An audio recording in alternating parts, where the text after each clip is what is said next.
There is one thing that defines everyone over the course of these early years of this new century. That thing is the 911 attack. Everyone in government in every field of endeavor the world over is defined by their position on this event. It is not necessary to know the truth. It is only necessary to know the extent of the lies in order to define any leader in any position anywhere in the world. By what they have said and by what they have not said, one can accurately judge who is an enemy of the peoples of the world. One can accurately determine who is a tool of the psychopaths, or one of them. Think about what you allow yourself to know.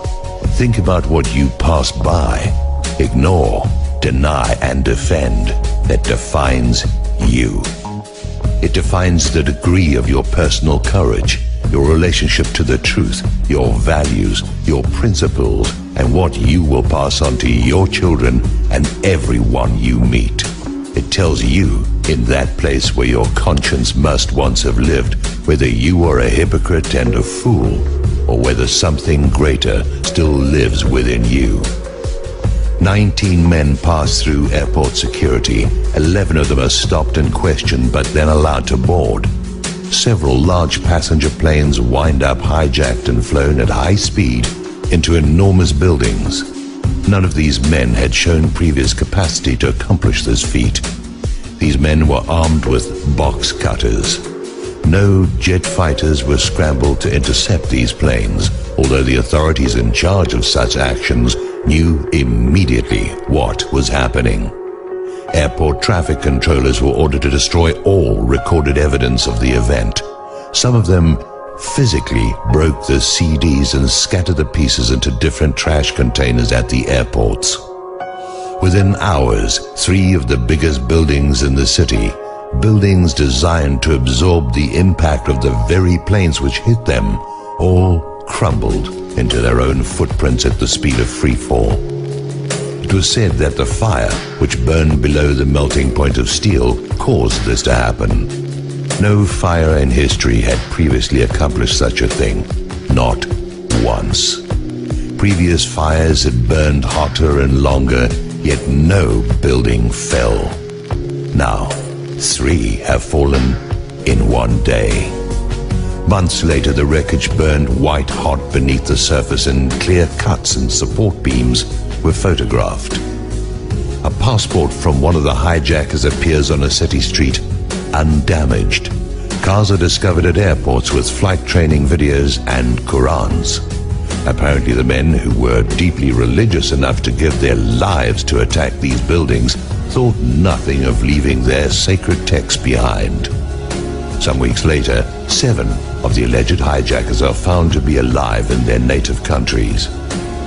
Some days earlier, some of these men were observed drinking and having lap dances in a Florida bar.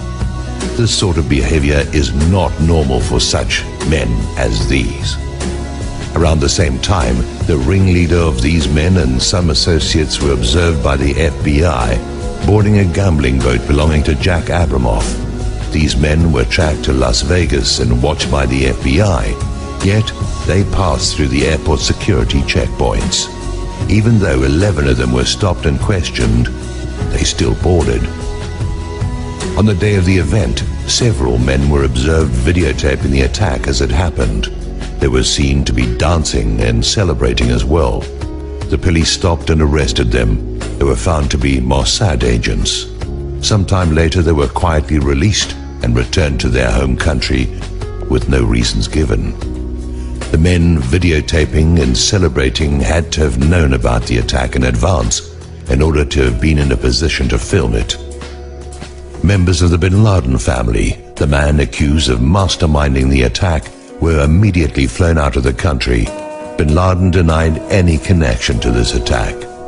Direct evidence of this exists, and no evidence of his admitting his involvement exists.